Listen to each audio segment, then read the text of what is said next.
নমস্কার, square online YouTube চ্যানেলে তোমাদের প্রত্যেককে স্বাগত। হাতে গোনা কয়েকদিন পর তোমাদের ডব্লিউবিএসএসসির গ্রুপ সি এবং গ্রুপ ডির পরীক্ষা আশা করি কম বেশি প্রত্যেকেই জানো এবং প্রত্যেকেই তোমরা অলরেডি অ্যাডমিট কার্ড তোমরা ডাউনলোড করে নিয়েছো। তো হাতে গোনা কয়েকদিন পর তোমাদের পরীক্ষা হচ্ছে। তো যারা তোমরা পরীক্ষায় বসবে অবশ্যই ভিডিওটি সম্পূর্ণ দেখো। গ্রুপ ডি এবং গ্রুপ সির উভয় প্রার্থীদের জন্য এই ভিডিওটা অত্যন্ত গুরুত্বপূর্ণ। দেখো, প্রথমে তোমাদের জানিয়ে দিচ্ছি, যেখানে ক্লার্ক অর্থাৎ গ্রুপ সিতে মার্চ মাসের 1 তারিখে তোমাদের পরীক্ষা থাকছে।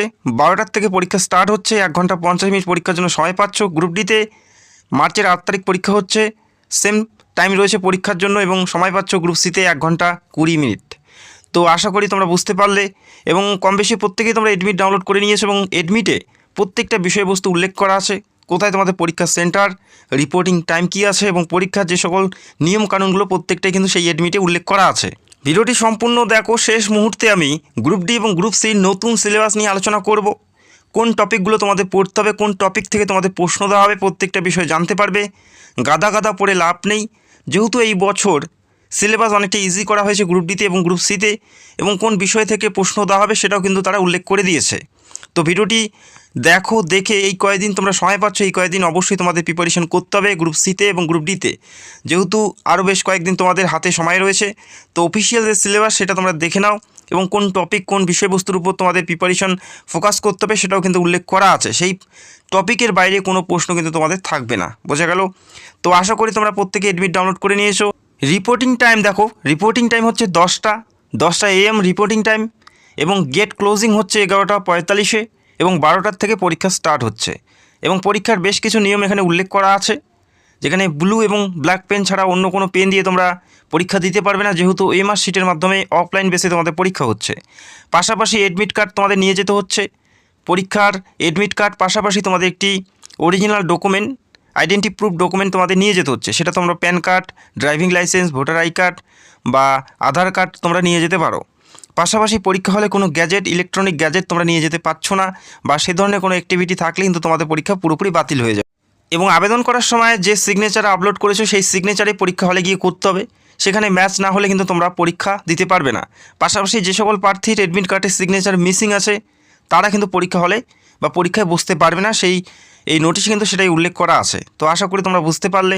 তো আমরা এই মুহূর্তে দেখে নিচ্ছি এই বছরের নতুন সিলেবাস গ্রুপ ডি এবং গ্রুপ সির, এবং কোন বিষয়গুলোর উপর তোমাদের ফোকাস করতে হবে, কোন কোন টপিক থেকে কোন কোন চ্যাপ্টার থেকে তোমাদের প্রশ্ন দেওয়া হবে, প্রত্যেকটা বিষয়ে জানাবো। তো ভিডিওটি সম্পূর্ণ দেখো। পাশাপাশি তোমাদের এই বছর টার্গেট মার্কস কত থাকতে হবে, কত নাম্বার তুললে তোমরা সেফ জোনে থাকবে বা পাস করতে পারবে, সেই একটা ধারণা আমি তোমাদের দিয়ে দিব। সেটা গ্রুপ সি হোক বা গ্রুপ ডি হোক।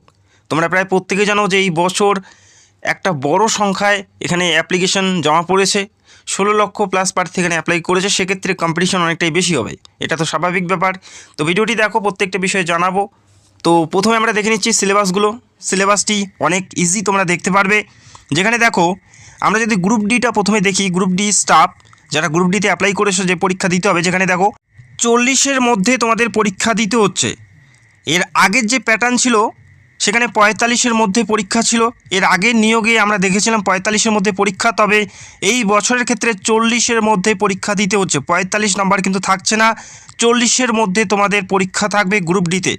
40-এর মধ্যে, আবারও জানাচ্ছি, 40-এর মধ্যে পরীক্ষা থাকবে। ওল্ড প্যাটার্ন কিন্তু ছিল 45, তবে এই বছর তোমরা দেখতে পারবে 40-এর মধ্যে পরীক্ষা দিতে হবে। এবং দেখো, যেখানে জেনারেল অ্যাওয়ারনেস থেকে 20টি প্রশ্ন, 20 নাম্বার, এবং প্রত্যেকটা বিষয়ের চ্যাপ্টারগুলো বা অধ্যায়গুলো খুব ভালোভাবে কিন্তু এখানে উল্লেখ করে দিয়েছে। প্রিপারেশন নেওয়ার জন্য আরও কিন্তু তোমাদের সহজ হবে। যেমন ইন্ডিয়ান হিস্ট্রি এবং জিওগ্রাফি, এখান থেকে তোমাদের প্রশ্ন দেওয়া হবে, ভারতের ইতিহাস এবং ভূগোল। এবং এরপরে রয়েছে এলিমেন্টারি নলেজ ইন্ডিয়ান কনস্টিটিউশন, অর্থাৎ ভারতের সংবিধানের উপর তোমাদের নলেজ, ভারতের সংবিধান তোমাদের পড়তে হবে। পাশাপাশি দেখো, এখানে বলা আছে knowledge about the traditional and culture of West Bengal, পশ্চিমবঙ্গের কালচার এবং ট্র্যাডিশনালের উপর তোমরা প্রশ্ন পাবে, এটা কিন্তু উল্লেখ করা আছে।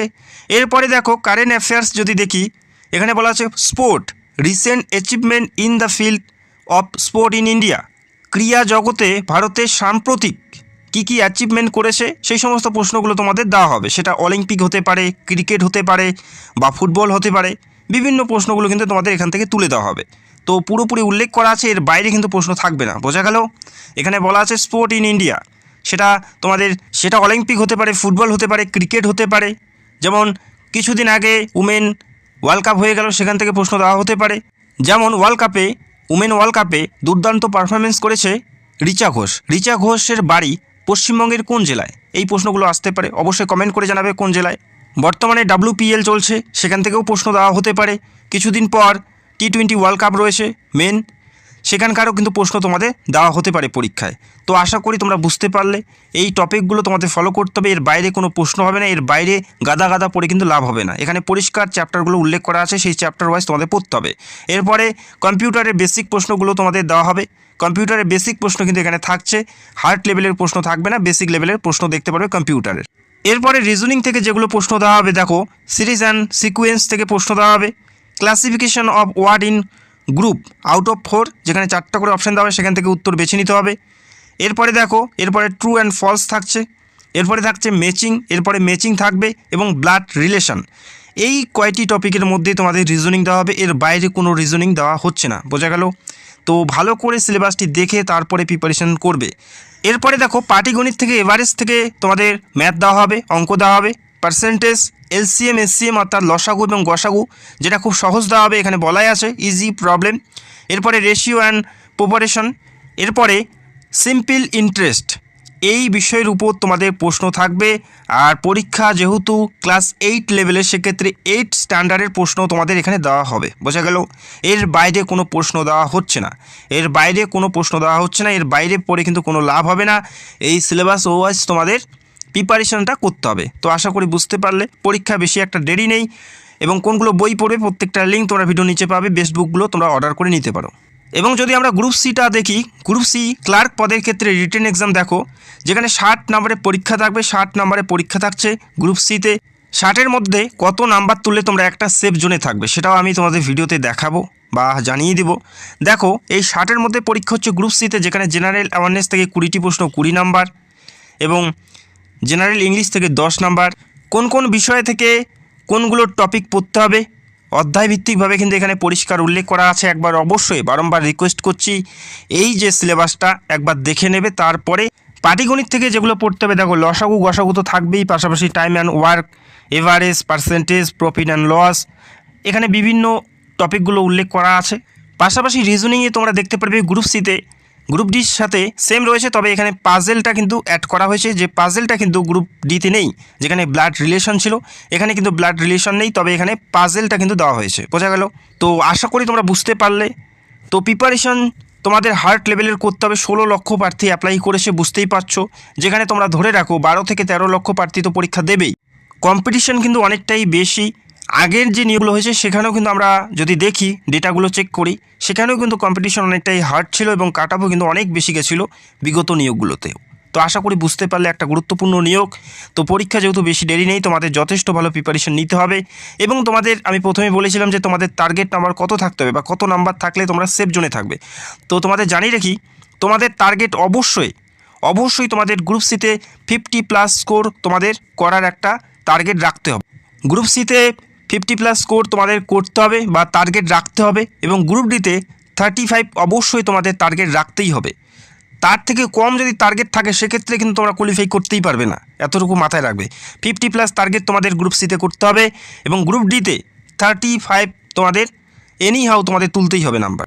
এই যে নাম্বারগুলো কেন বললাম, তোমরা চাইলে প্রিভিয়াস যে নিয়োগগুলো হয়েছে, বিগত যে নিয়োগগুলো হয়েছে, সেই নিয়োগের ডেটাগুলো তোমরা একবার দেখে নেবে। এবং পরীক্ষা শেষ হওয়ার পরে আমি অ্যান্সার কি নিয়ে ভিডিও করব, প্লাস কাট অফ নিয়ে ভিডিও করব। যারা চ্যানেলে নতুন দর্শক, চ্যানেলটাকে সাবস্ক্রাইব করে রাখবে। যদি তোমাদের কোনো প্রশ্ন থাকে কমেন্ট করতে পারো। দেখা হচ্ছে 1 মার্চ, এই তারিখে আমি কাট অফ নিয়ে ভিডিও করব ক্লার্ক পদের, এবং অ্যান্সার কি নিয়েও ভিডিও করব। যারা প্রথমবার আমাদের চ্যানেল ভিজিট করেছো, অবশ্যই চ্যানেলটাকে সাবস্ক্রাইব করে রাখবে, এবং তোমরা কোন জেলার থেকে ভিডিও দেখছো সেটাও অবশ্যই কমেন্ট করে জানাবে।